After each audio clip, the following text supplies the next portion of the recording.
Jahongir, bilasiz, O'zbekiston milliy terma jamoasi jahon chempionatiga chiqishiga 1 ochko yetmayapti. Meni nazarimda jahon chempionatiga chiqamiz va jahon chempioni bo'lamiz. Yuragim shuni sezyapti. Siz nima deb o'ylaysiz? Menimcha sal oshirib yubordingiz. Sababi podadan oldin chang chiqarmaylikda oldinda turgan ikkita muhim uchrashuv bor. Birlashgan Arab Amirliklari bilan safarda va o'zimizda bo'ladigan Qatarga qarshi o'yin. Mana shu o'yinlardan ijobiy natija qayd etaylik avval, keyin u yog'ini jahon chempionatiga chiqqandan keyin ko'ramiz nima bo'lishini. Lekin ko'rasiz, va meni gapim to'g'ri chiqadi. Hamma shu kunda eslab qolsin, albatta biz jahon chempionatiga chiqamiz va jahon chempioni bo'lamiz. Bo'pti, bunga yana ham oydinlik kiritish maqsadida endi ustozni taklif qilganman. Agar jahon chempionatiga chiqib jahon chempioni bo'lsak, nur ustiga a'lo nur bo'lardi. Bu shunchaki sizning fikringiz. Meni fikrim va ijobat bo'ladi degan umiddaman. Va gapim bo'ldi, siz doim gapim bo'lasiz. Bugun futbol sharhlovchilarining darg'alaridan biri bo'lgan ustoz taklif qilganman.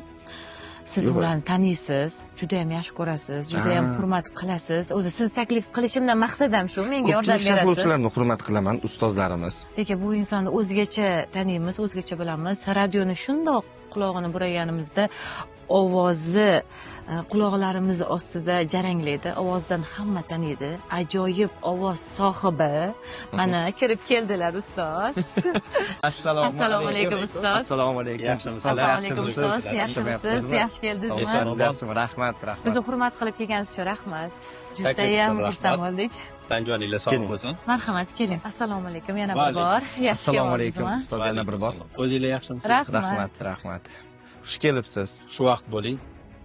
Sog'misiz, omonmisiz? Xudoga shukr. Kayfiyatlar qanaqa? Kayfiyatlar zo'r. Gapinglarning bir qismini eshitdim.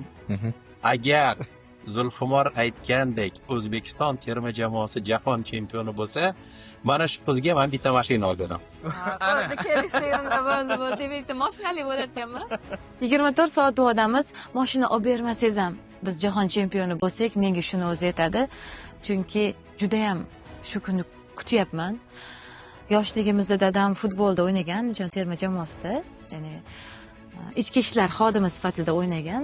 Shunda yoshligimizda bizni miyamizga o'sha futbolga bo'lgan mehrni, qalbimizga ham, nafaqat miyamizga, qalbimizga ham singdirgan oilaviy futbolda muxlislarimiz. Shuning uchun aynan sizni taklif qildik.